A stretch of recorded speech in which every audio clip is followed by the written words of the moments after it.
Hadi hava alırsan sönmez. Hava alırsan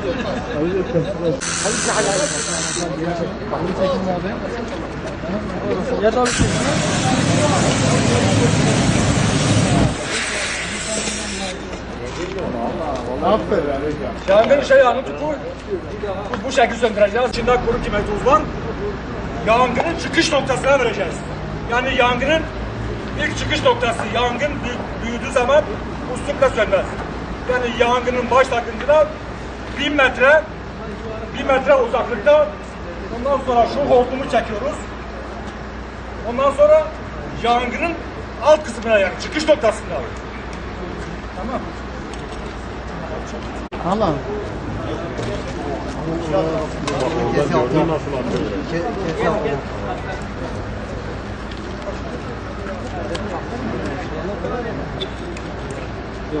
Tekrardan çek.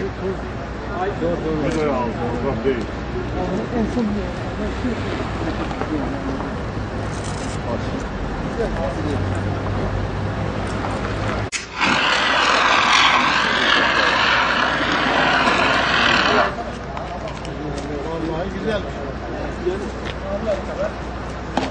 Yani bu yangının başlangıcında, ondan sonra yangın büyüdüğü zaman güzel tutmasına söndürüp sönmez.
Ve 2012 yılında yürürlüğe giren iş sağlığı ve güvenliği konularında kurumların, çeşitli tüzel kişilikteki bazı iş yerlerinin iş sağlığı ve güvenliği konusunda bazı tedbirler alması gerekmektedir.